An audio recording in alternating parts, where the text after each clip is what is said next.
Flying objects, UFOs. Are they spaceships from other worlds traveling through our galaxy? Or are they something else? So far, we cannot escape our own solar system. Our technology has placed man no further out than the moon. If we can't travel to them, can they be coming to us? The American government says no. Despite films like this, they say it's physically impossible. So they've closed all their official investigations of UFOs. That was a fallacy. 69, they claimed to the public that they closed the doors, and they didn't, because the document shows that they continued on gathering information. So that was an out-and-out lie.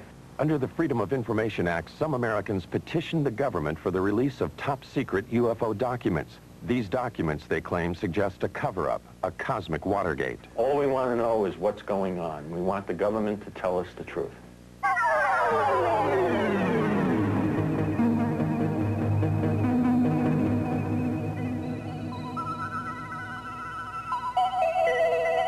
The truth, some believe, is that a higher intelligence from a planet far beyond our galaxy has mastered a technology that makes it possible for them to do things we can only dream of. They believe that these beings are penetrating the galactic mist that shrouds and protects our planet. Some believe that these extraterrestrials' technology is so advanced that they might even have visited us long before the birth of Christ. Are there secret messages carved in the stones of the pyramids of Egypt? Messages that tell us of the mysterious voyages of ancient astronauts?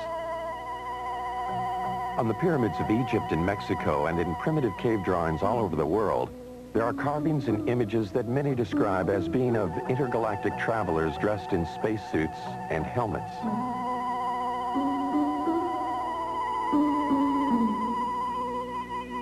Early Romans wrote about flying shields, ancient Egyptians about circles of fire in the sky.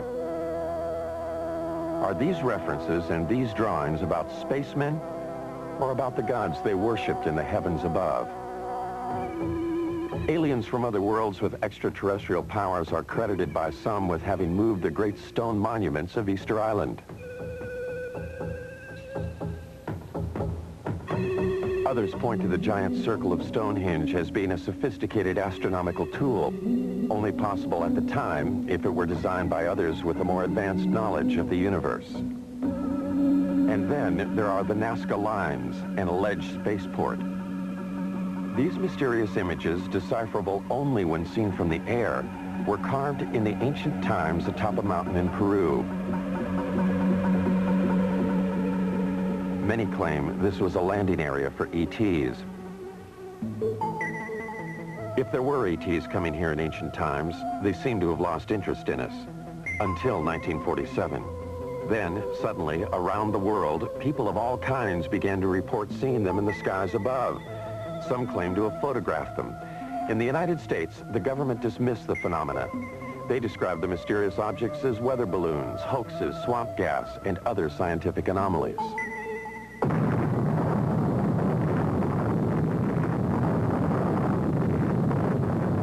World War II had just ended. A new age had begun at the Alamogordo Flats of New Mexico. The atomic bomb had unleashed an energy that some believed would take us beyond the stars. Reason enough, some say, for those higher intelligences who dwell in other worlds to return for a second look at us Earthlings. They would have to look beyond the shadows of our mushroom clouds. They would need to know what our universal intentions were. In the years after the war, Navy and Air Force pilots regularly reported sightings of UFOs. Repeatedly, these sightings were dismissed by the military.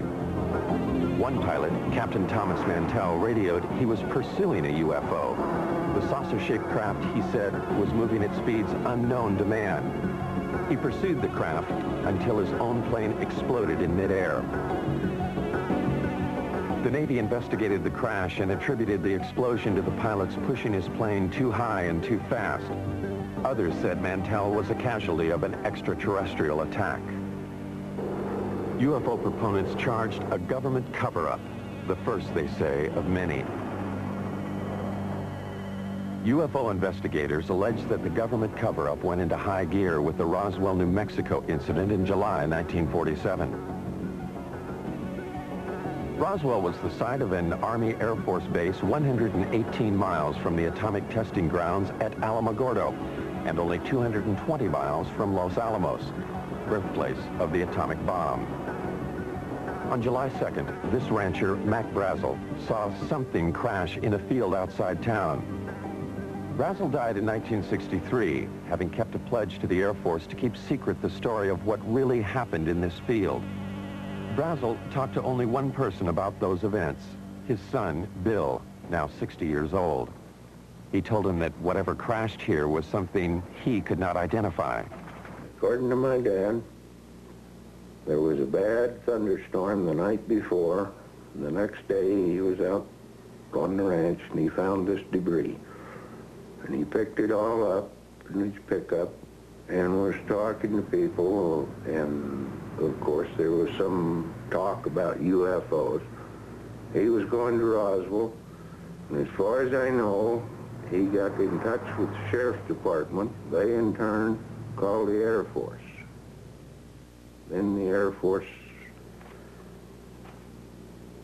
got with Dad and swore him to secrecy, and they came out to the ranch and picked up this debris. Major Jesse Marcell, the chief intelligence officer at the base, was assigned the task of collecting the debris from the crash site. His selection for the job, UFO proponents say, is proof that the Air Force knew from the start that this was something out of the ordinary. Marcell tells us what he found in that field. None of the materials that we picked up weighed anything. It looked like it was weightless. You couldn't feel that you had anything in your hands. The wood, I call it wood, I don't know what it was. It was something like balsa wood, but it wouldn't burn, and I couldn't cut it with my knife. I found one piece of metal, what looked like metal anyway. It was not flexible, but it was as thin as a foil in a pack of cigarettes. It was that thin. One of my boys told me, he said, there's something unusual here. He said, I tried to make a dent in this metal. He says, you can't bend it. You can't make a mark on it. He says, I took a sledgehammer and whammed it. I put it on the ground and whammed it. The sledgehammer bounced off of it.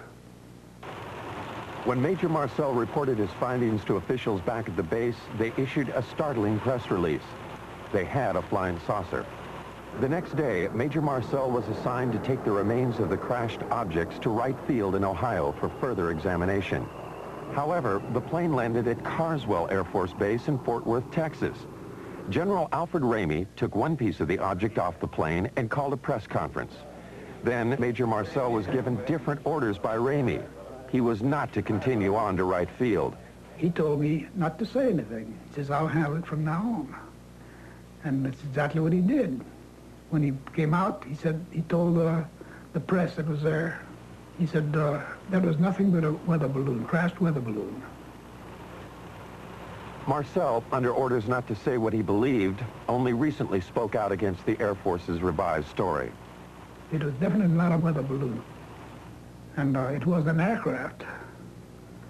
So what it could have been, I wouldn't know. I still don't know. Mac Braswell, who had a rancher's knowledge of such things, told his son that, like Major Marcell, he knew the object was not a weather balloon. He said that's what the Air Force tried to make him believe, that it was a weather balloon. And he said, Bill, he said, it was not a weather balloon. He said, I don't know what it was. But he said it was something altogether different and much bigger. If extraterrestrials are good. Phillip Klass, a military expert, disagreed.